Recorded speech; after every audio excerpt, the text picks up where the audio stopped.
I have the honor now to introduce from Toronto, Bianca Wylie. Bianca Wylie is the founder of the Open Data Institute Toronto and an open government advocate with a dual background in technology and public engagement. Her main areas of interest are democracy and public sector technology, and she focuses on issues of cities, digital infrastructure, and procurement, which makes her the perfect keynote for the day. Hi, Bianca. Hi, Katarina. Great to be here. Over to me. Get to start things off. Yeah. Thank you for the introduction and for mentioning those topics. Indeed, there's a lot going on in cities and democracy and technology all crashing together in this moment. I'm going to start my timer here because I'm very excited for the conversation we'll have following these really brief remarks. I think it's important to say that the topics that we're talking about are all in motion. And I think there's a lot of uncertainty in this particular moment, of how things will look in a week, a month. What does next year look like?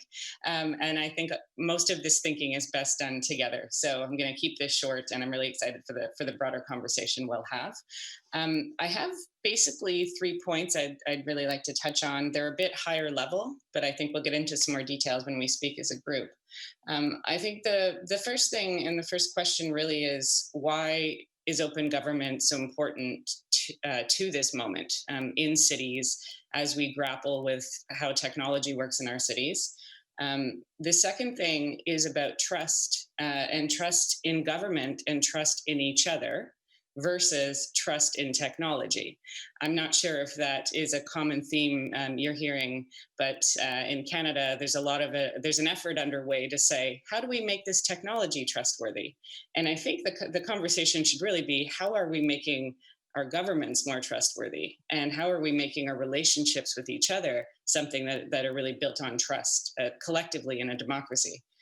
And I think the final point that I'm just going to touch on is what I've been thinking about as the unfinished business of the open government movement. I've been listening to a few conversations in the past few days about digital government, and I kind of feel like some of them have been going on since at least 2010. And I think it's important to remind ourselves that what we're trying to work on, which is fundamentally governance, is challenging and complicated. And some of that work is slow, and a lot of it has to do with relations and relationships. So I don't think we should always be looking for these things to be easy or clear or, to have such a simple direction. So to each of those points, just a couple of anecdotes, perhaps, little stories. And then I'll share with you what's keeping me up most nights. There's a lot of things that are keeping us all up these nights, probably, but a couple of the risks and opportunities that I think will be fun to talk about as a group.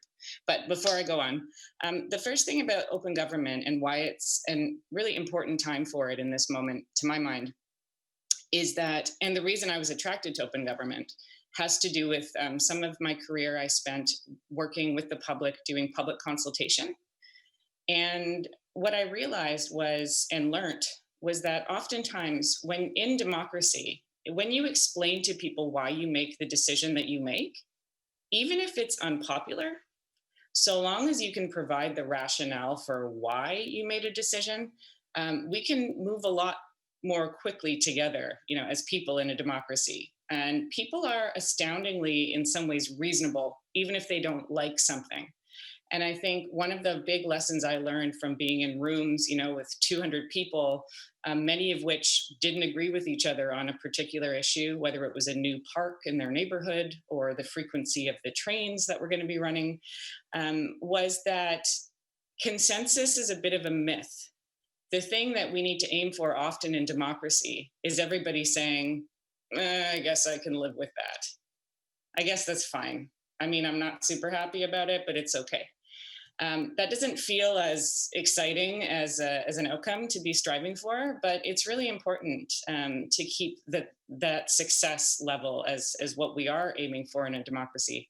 And clearly, and this is what attracted me to open government, the more that we share how we're making decisions and why we're making those decisions with people in our democracies, the stronger there can be stronger support for the decisions that are made. And at the city level, I think it's really, really important to always ask people not only what isn't working or where do we need to improve, but also what do you like and what is working and what do we need to maintain? Because the public can really be a strong, strong sense of support for cities and governments, but only if you let them in on what you're doing. And I do think that open data is not enough. And I think we've learned this over the years. There are so few people who can actually use open data that requires that, you know, governments and others take information and make it way more accessible to people.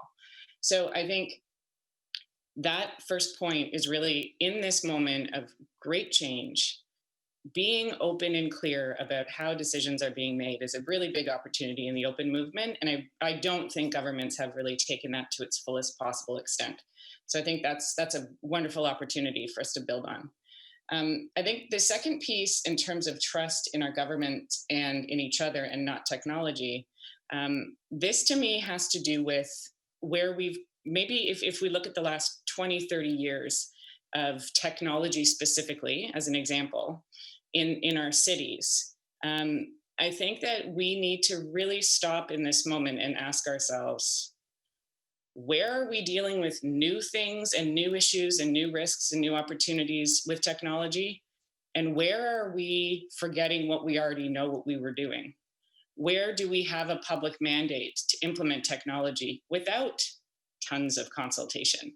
And I think if we look at the timescale, and this is a very rough approximation of a suggestion of a timescale, but if we think about maybe pre-1990s, the governments often, say at the city level, have been using technology for a long time and often implemented operational technologies and other technologies without asking anybody, because that was part of their mandate, whether this was, you know, things to do with water infrastructure or whether this was things to do with traffic control.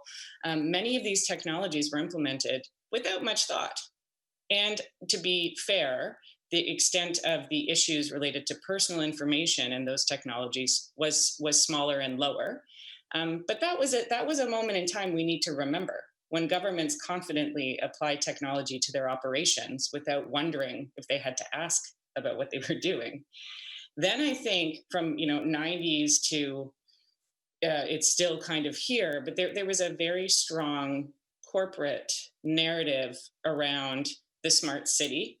The sort of invention of a thing that was like, well, look at all the technology we have, look at all the data we capture. Let's apply this, thinking to the city. And that narrative, I think, was destructive in some ways because it questioned some of the city's pre-existing knowledge. And I don't think it was ever malicious. I mean, I think there's a lot of well-intended technology development. But that really kind of put the narrative and the incentive and the reason for technology was coming from an external source, and one that had a commercial implication. That's not necessarily bad, but it's something to remember. Then I would say in the last 5, 6, 7 years, and I mean, there's always a counter movement to any movement. So this is different in different cities around the world. But I think if we think about the Cities for Digital Rights movement, and if we think about the idea that really coalesced around open data, open government, so let's say 2010-ish, that's been growing. And I think that idea was in response in some ways to say, hold on, we've got public data, public information, public systems. There's a way to push on this and to frame it from the resident and public side. And so if you consider that sort of the third piece, we've got the sort of pre-1990s government mandate, we've got a sort of corporate narrative around smart city technologies. Then we've got this more resident and public driven, and some of it was in response to the corporate narrative. So where does that leave us today?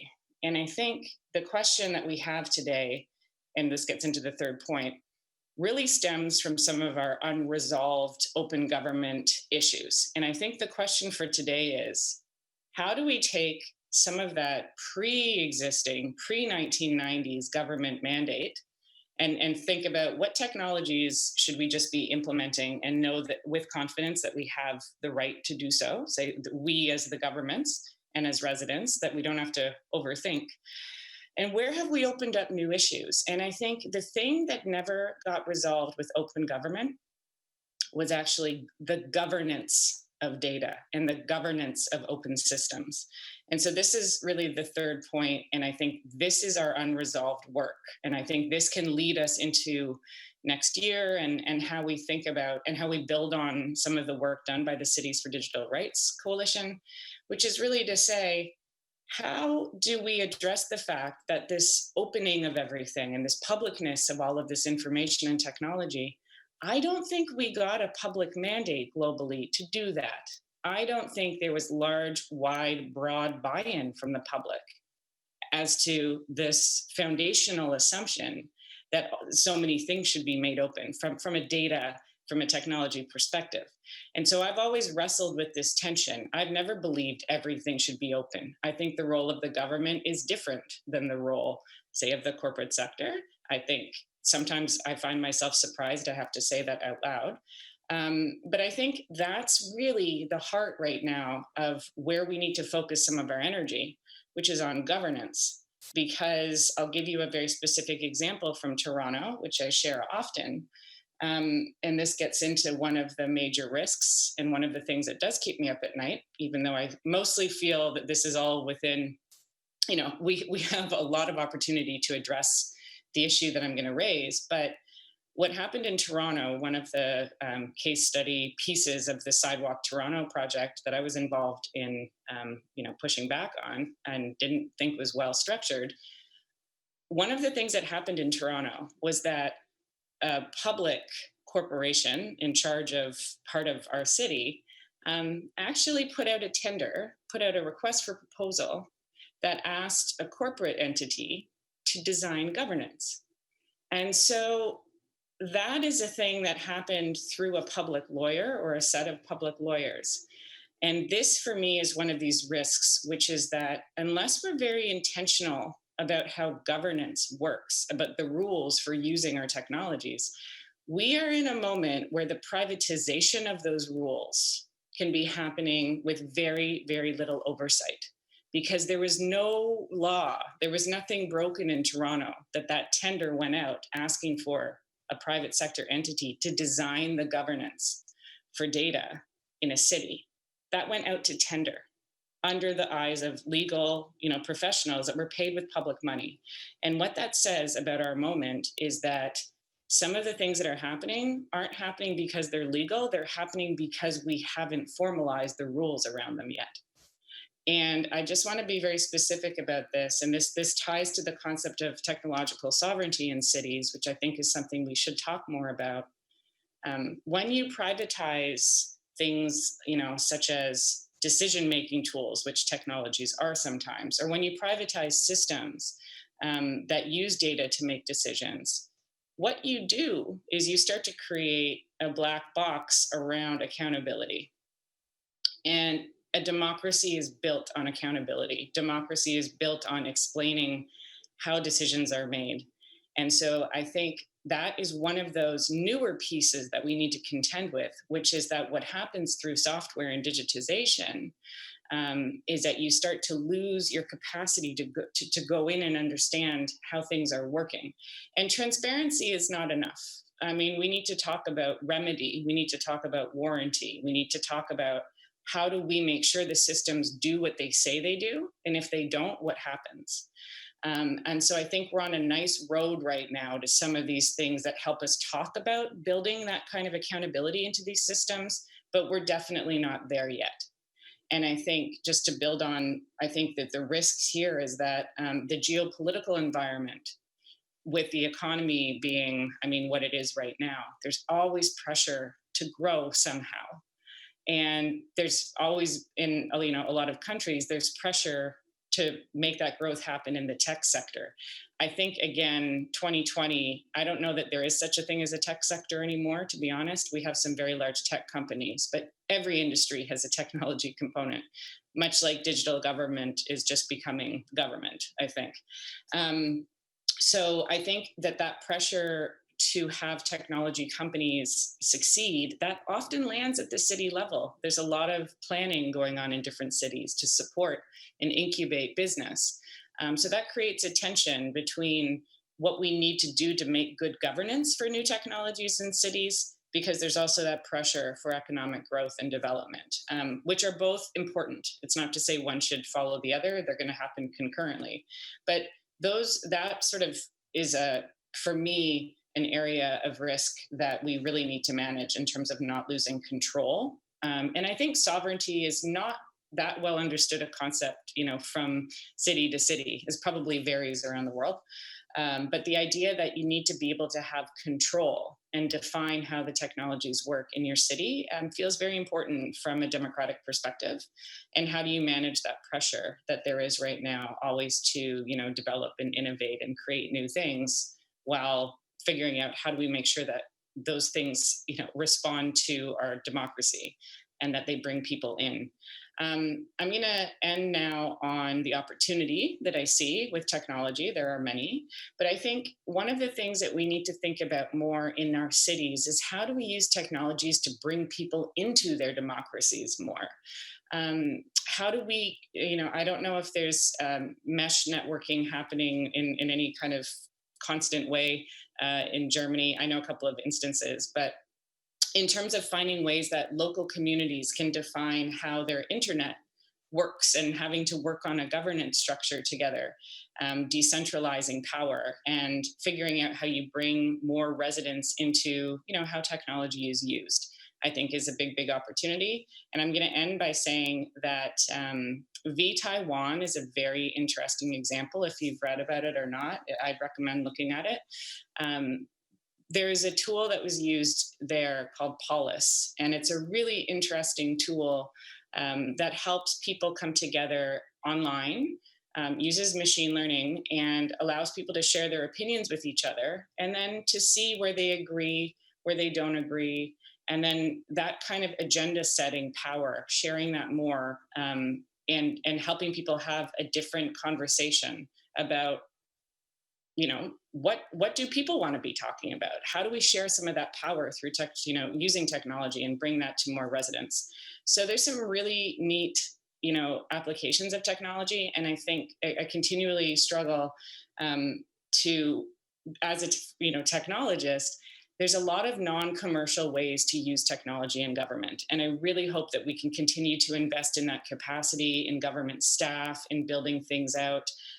There's a nice mix to be had that's commercial and non-commercial, but we really need to get better about thinking how technology can be used as a tool within our democracies and as a conversational element.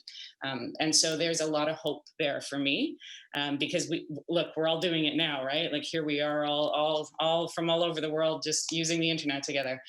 So there's so much opportunity there. And so I'm excited to talk about how we can, think of more examples and think of more of the places we can do this work together. But I'll end just by saying that I always say this: if anyone tells you that they know exactly what to do about technology, cities, democracy, that's always when I kind of run. This is messy, and I think it's important that we have lots of room to disagree and to have hard conversations. And I think in a democracy, that's a under discussed skill. So here's to having a nice conversation as a group, and thank you for the opportunity to share these remarks to hopefully lead us into some more. Hat euch das Video gefallen? Dann abonniert unseren Kanal, um kein Video zu verpassen. Schaut gern auch in unserer Mediathek vorbei auf Körber-Stiftung.de/Mediathek und folgt uns auf Facebook, Instagram und Twitter. Danke fürs Zuschauen und bis bald.